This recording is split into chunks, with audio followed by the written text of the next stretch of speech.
Here's something strange. We talk endlessly about boomers and their world. We analyze millennials like they're a puzzle to solve. Gen Z gets dissected in every think piece imaginable. But there's an entire generation that just exists in the silence between them. Barely mentioned, almost invisible. Generation X. Born roughly 1965 to 1980. They're your older coworkers who never complain, your parents who seem oddly detached sometimes, the people who built the internet but don't post about their breakfast. And their psychology? It's probably the most misunderstood of any living generation. Here's why. 1. They raised themselves. Gen X was the first generation of latchkey kids on a massive scale. Picture this.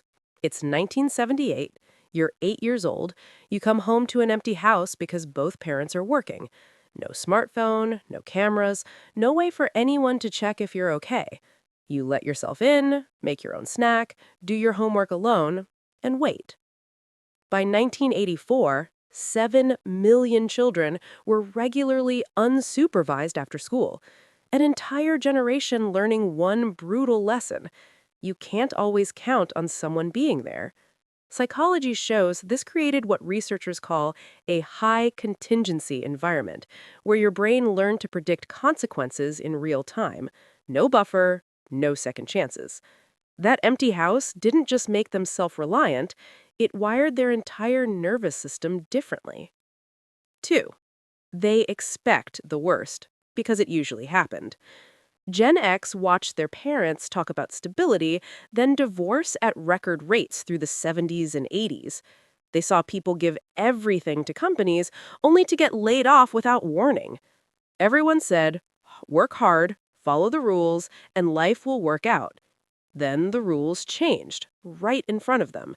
Psychologists call it defensive pessimism. Gen X just calls it being realistic. It's not cynicism exactly, it's emotional armor.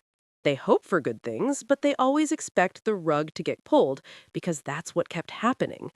They graduated into the dot-com crash. They were hitting their stride when 2008 hit, economically traumatized repeatedly. So they learned nothing lasts. Have a backup plan and a backup for your backup. 3. They'll never ask for help. Research shows Gen Xers report the lowest levels of seeking social support during stress, not because they don't have people, but because asking feels like admitting defeat. This came from necessity. When you're 8 years old figuring out dinner alone, you learn you're on your own. They fix things with their hands because that's what you did when your bike broke or the TV flickered. You didn't call someone, you flipped it upside down, got grease on your hands, and figured it out. This built a core belief with enough patience and effort you can solve anything yourself. But here's the cost. They're incredibly capable in crisis, but that capability comes from an unwillingness to depend on anyone. They'll show up for you without drama, without posting about it, but they'll never ask you to show up for them. 4. They don't want your attention. Gen X grew up when privacy was normal. When you messed up, maybe 5 people knew. No phones, no screenshots, no viral videos. The idea of broadcasting your life to strangers doesn't feel exciting to them. It feels dangerous. They learned early, the less people know about you, the safer you are. And that's why you barely see them on social media. Not because they don't get technology, they built it, but because visibility means vulnerability. They turned irony into a shield. Crack a joke, keep things at arm's length, laugh it off before it stings. They grew up in the shadow of the Cold War, doing duck and cover drills like a desk would save them from nuclear war. When adults act like everything's fine while preparing for apocalypse, you learn to hold contradictions, and you learn to stay detached.